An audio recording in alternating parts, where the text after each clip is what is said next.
സങ്കീർത്തനം 135. കർത്താവിനെ സ്തുതിക്കുവിൻ, കർത്താവിനെ സ്തുതിക്കുവിൻ, കർത്താവിൻ്റെ നാമത്തെ സ്തുതിക്കുവിൻ. കർത്താവിൻ്റെ ദാസരെ, അവിടുത്തെ സ്തുതിക്കുവിൻ. കർത്താവിൻ്റെ ആലയത്തിൽ ശുശ്രൂഷ ചെയ്യുന്നവരെ, ദൈവത്തിൻ്റെ ഭവനാങ്കണത്തിൽ നിൽക്കുന്നവരെ, അവിടുത്തെ സ്തുതിക്കുവിൻ. കർത്താവിനെ സ്തുതിക്കുവിൻ. അവിടുന്ന് നല്ലവനാണ്, അവിടുത്തെ നാമം പ്രകീർത്തിക്കുവിൻ. അവിടുന്ന് കാരുണ്യവാനാണ്. കർത്താവ് യാക്കോബിനെ തനിക്കായി, ഇസ്രായേലിനെ തൻ്റെ അവകാശമായി തിരഞ്ഞെടുത്തു. കർത്താവ് വലിയവനാണെന്നും സകല ദേവന്മാരെയും കാൾ ഉന്നതനാണെന്നും ഞാൻ അറിയുന്നു. ആകാശത്തിലും ഭൂമിയിലും ആഴിയിലും അഗാധങ്ങളിലും കർത്താവ് തനിക്ക് ഇഷ്ടമുള്ളത് പ്രവർത്തിക്കുന്നു. ഭൂമിയുടെ അതിർത്തികളിൽ നിന്ന് മേഘങ്ങളെ ഉയർത്തുന്നത് അവിടുന്നാണ്. മഴയ്ക്കായി ഇടിമിന്നലുകളെ അയക്കുന്നതും കലവറ തുറന്ന് കാറ്റിനെ പുറത്തുവിടുന്നതും അവിടുന്നാണ്.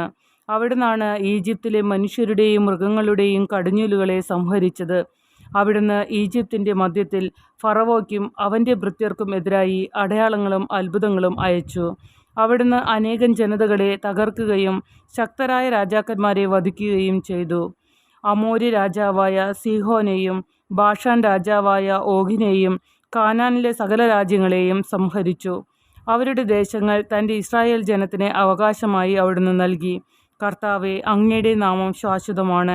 കർത്താവെ, അങ്ങയുടെ കീർത്തി തലമുറകളോളം നിലനിൽക്കുന്നു. കർത്താവ് തൻ്റെ ജനത്തിന് നീതി നടത്തിക്കൊടുക്കും, തൻ്റെ ദാസരോട് കാരുണ്യം കാണിക്കും.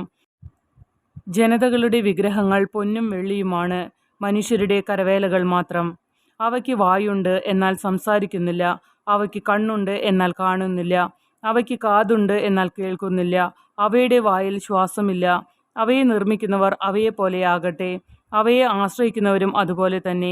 ഇസ്രായേൽ ഭവനമേ, കർത്താവിനെ വാഴ്ത്തുക. അഹറോൻ്റെ ഭവനമേ, കർത്താവിനെ വാഴ്ത്തുക. ലേവിയുടെ ഭവനമേ, കർത്താവിനെ വാഴ്ത്തുക. കർത്താവിൻ്റെ ഭക്തരെ, കർത്താവിനെ വാഴ്ത്തുവിൻ.